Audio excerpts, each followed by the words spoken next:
People are currently being asked to stay at home, but most of us, at least here in Houston, are really not staying inside. Tonight, I'm going to be talking about biking and an ideal bike. Mr. Toastmaster, fellow Toastmasters, and Tala, who is a new bike owner.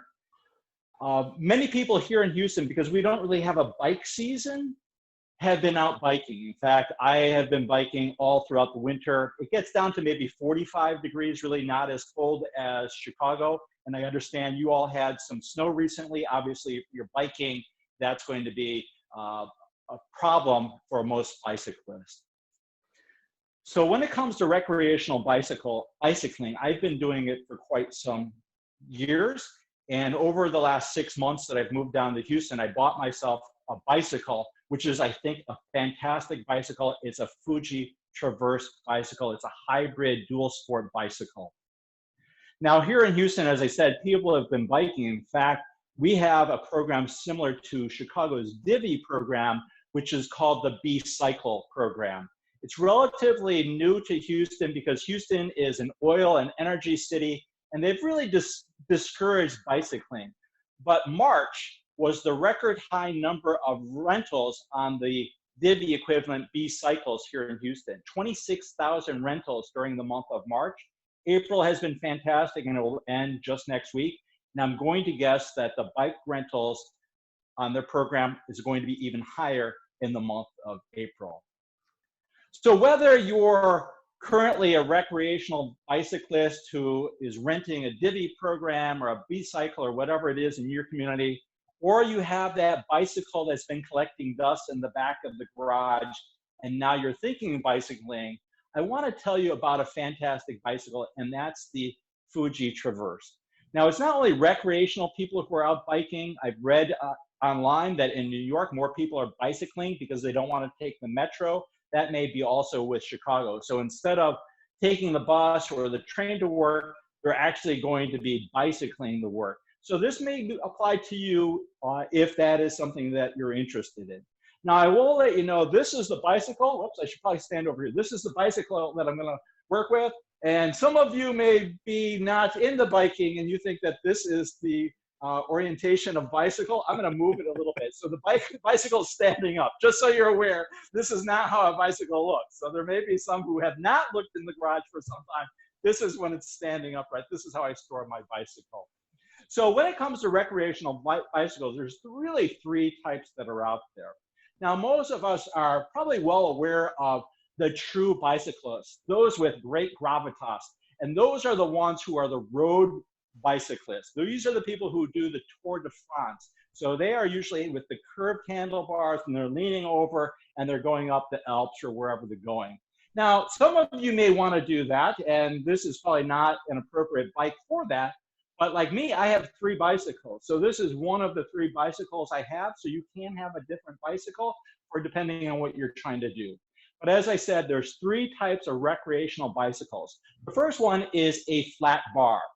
What a flat bar means, instead of having the curved handlebars where you would lean over from a road bike, a flat bar is simply, it's a flat handlebar. Pretty clear. That's why they get the name on that. What that enables people to do is that they're going to be sitting more upright. So they're able to see the traffic a little bit better.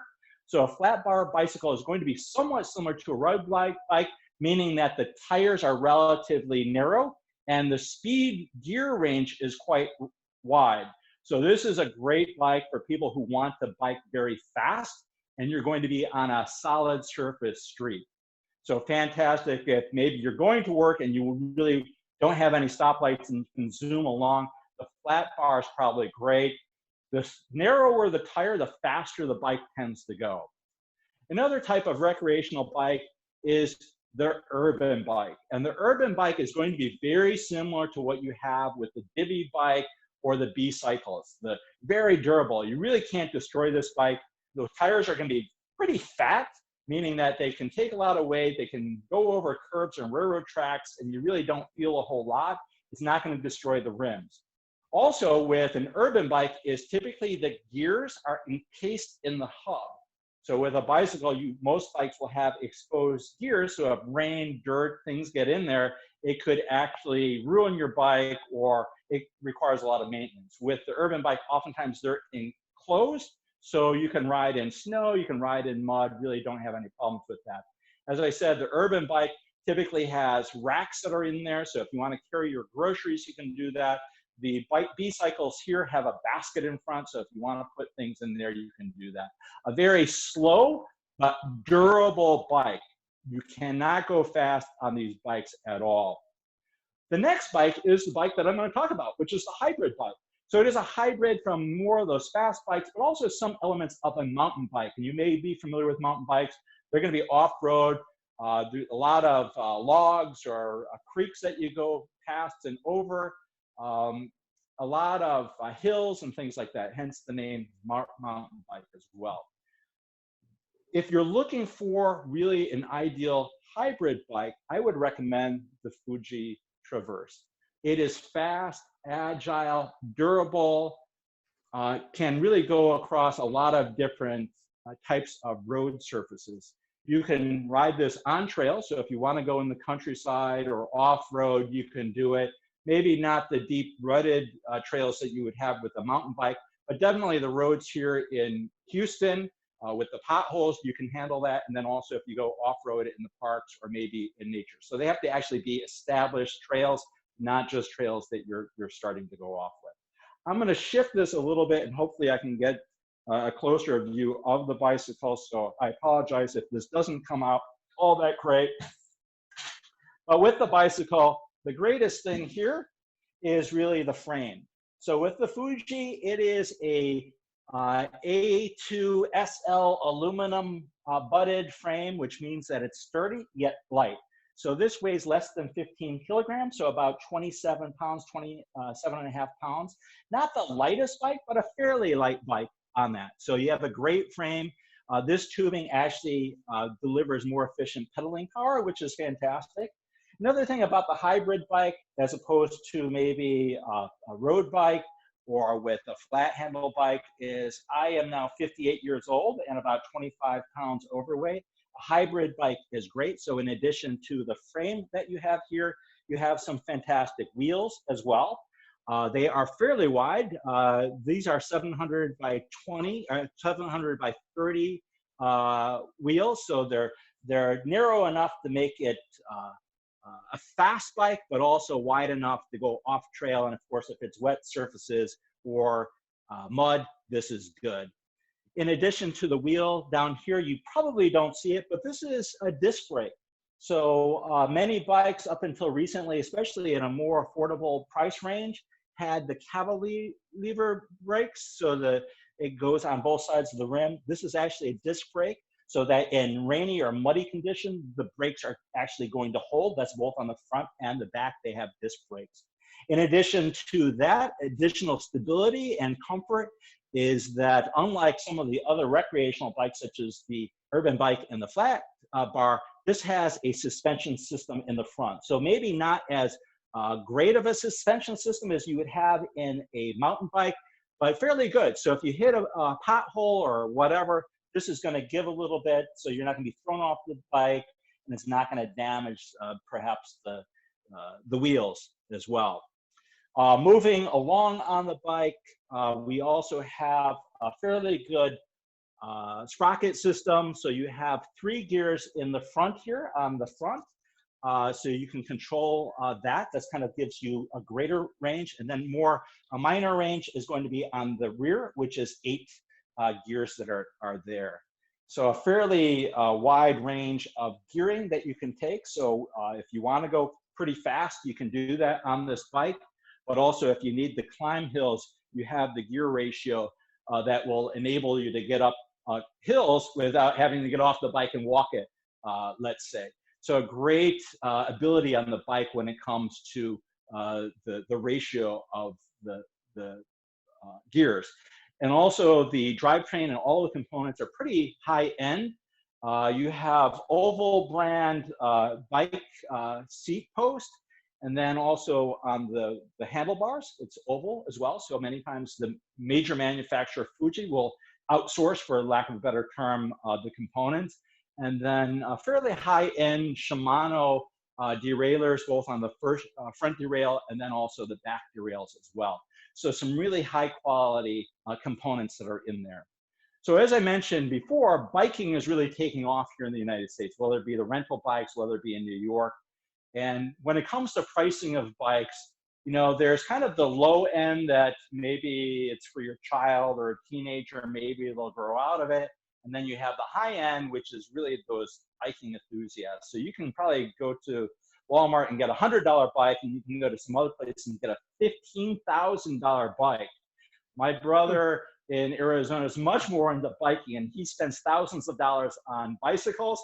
I'm kind of cheap or thrifty, so I want a bike that's decent but still in a fairly good value. And that's the kind of bikes that are actually being sold these days. Bicycles are actually deemed an essential service, so bicycle shops are open. So if you want to run out and get a bike, you can do so. This bike comes in less than $600. Some people say that's kind of expensive, but when you're going to make an investment over many years, $600 goes a long way. And if you look at, you know, taking care of your car or something like that, it's a pretty affordable investment, not only in a bicycle, which provides transportation, but also your health potentially as well. So if you're looking at making a change in your bicycle or trying to get in bicycling, I would strongly recommend the Fuji Traverse bicycle. As I said, it is a dependable bicycle that comes in at a great value.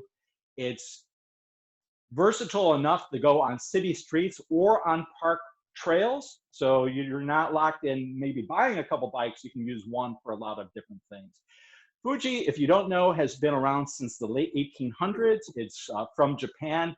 It's a company that has really international recognition for high quality.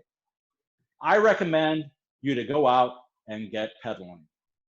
Mr. Toastmaster. All right. Congratulations, very good.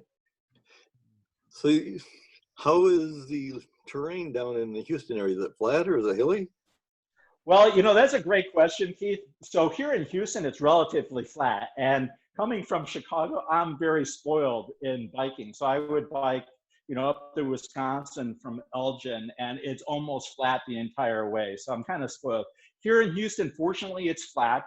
My fiance's son is planning on biking, before the COVID, was planning on biking to Austin. If you've been to Austin, it's in a hilly area. And what I would recommend, what I was saying, I'd bike one direction from Austin to Houston because it's mostly downhill. I'm not going to go the other direction. So my plan is to start biking more in the hilly lands to get used to it, because I have a little bit more flexibility and I want to spend more time biking. So I'm hoping to do some trips to bring a bicycle, and that would be more hilly lands. I don't think mountains probably ever, but I'd like to have more of a challenge when it comes to hilly lands. So we'll see.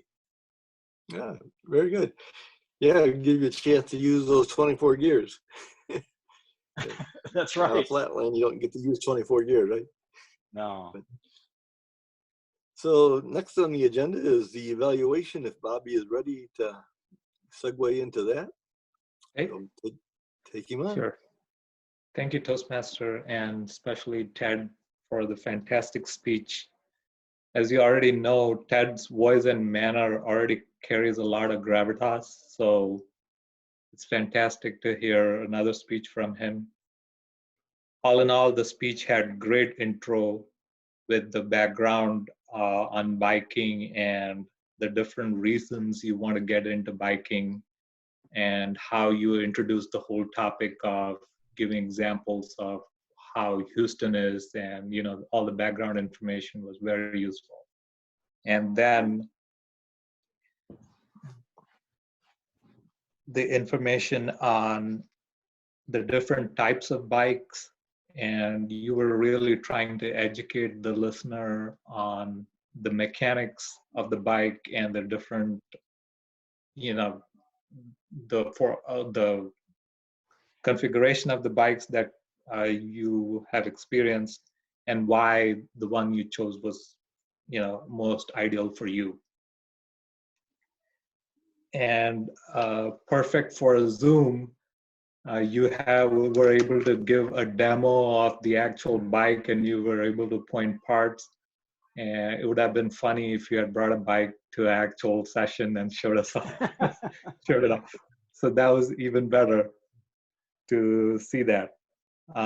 And then again, on the actual bike, you had plenty of details that even the most detail-oriented person would love and like to listen to and go over. So I like that part where you went over a lot of the details.